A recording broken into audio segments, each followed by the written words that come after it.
Mario was huge in the 80s and 90s. We were all crazy about that valiant plumber, and who couldn't be? Unless you've been living under a rock, you know who the famous beloved video game character is. The mascot that brought joy to so many young hearts. The common working man who always saved the day and always got the princess. That is, if you are good at the game. And those games were not easy. But I know something very different. And after what I found out, I never wanted to play another Mario game again. You go to hell. Ooh, very scary. I had got home from school and went to play on my NES, but I was such a pro at gaming that I had beaten most of the games in the library, and I had almost every game that was ever made for the NES. I beat all the Mario games so many times that even hard games like Silver Surfer and Terminator. So, I flipped through the pages of my little gaming magazine, and I saw an advert for a gaming helpline, which was simply called the Mario Helpline, and I thought, this sounds like a laugh, I will give it a call. That was the biggest mistake of my life. The phone rang for what seemed like 5 minutes, and then it was answered, and I heard the voice of that plumber we all know and love. It's a me, Mario, and you are on the phone with a Mario. Thank you so much for playing my game. And I said, Mario, why are your games so easy, bro? I beat all your games. What are you gonna do about it? And then there was silence that seemed to go on for 15 seconds. And then Mario said, Okie you are gonna regret this. You want a hard game? I give you the hardest game of them all. And I thought he meant that they were going to send me the legendary Mario ROM hack made by Nintendo themselves. Granddad! But it turned out to be something much, much worse. And now I cannot think of Mario as anything more than something wicked. Something evil. Ooh. Nothing strange happened at first, apart from the crazy preacher who was always raving outside the school, looked me in the eyes and said, God is coming to rape the sinners. But I didn't think anything of just crazy old Rory raving again. But he must have known about the evil that was coming for me and my friends. If only I had listened. So the following days, I bragged to my bros at school about how I would be getting a wicked sick NES game that would be the hardest one ever made. And they didn't believe me. When I told them about the Mario helpline, they laughed at me even harder. I only had my best friend Toby and my other friend Nate to console me. Then one day I received a phone call, and I picked it up, and it was Mario on the phone. It's me, I'm Mario! I'm coming to kill you! Oh yeah!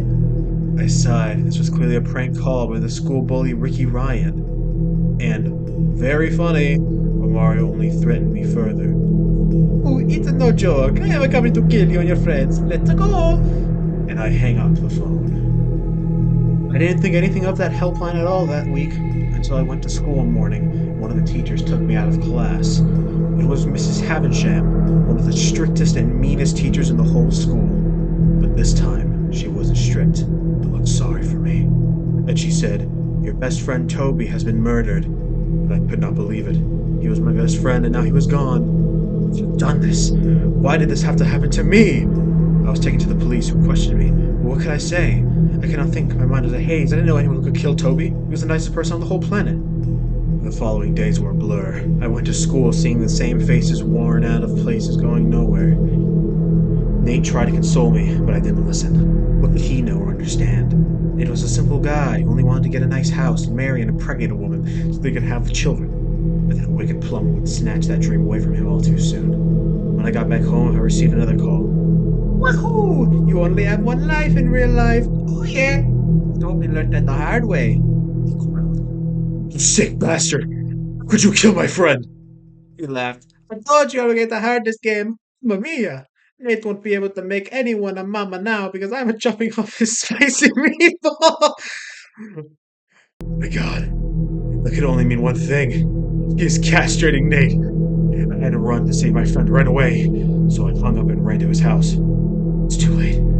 He could not live without his manhood. He died from both of us. Night, I barricaded up all the windows and doors my parents were away.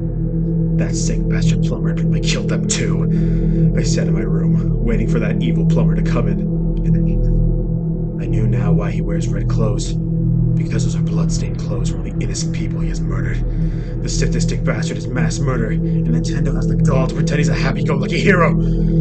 They're covering up the true psychopath that he is. A mass-murdering bastard, son of a demon. And there was another phone call, and I answered it. And there was a silence for what seemed like 30 seconds, and I almost thought it was one of those strange cold callers. But I should be so lucky it was that monstrous plumber.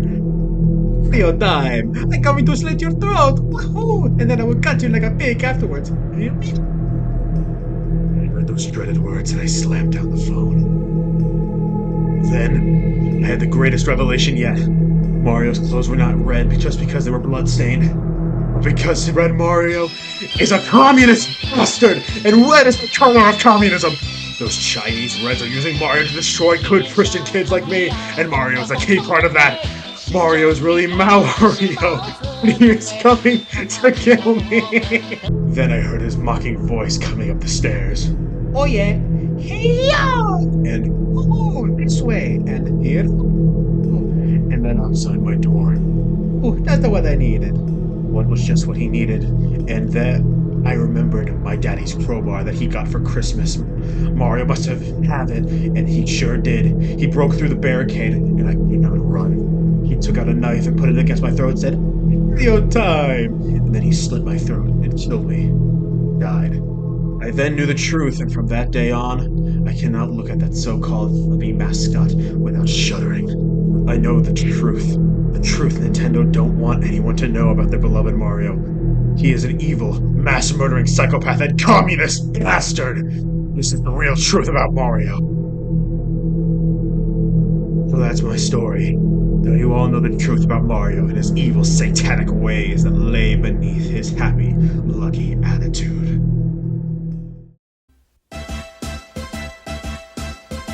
Do the Mario! Swing your arms from side to side. Come on, it's time to go. Do the Mario. Take one step and then again. Let's do the Mario all together now.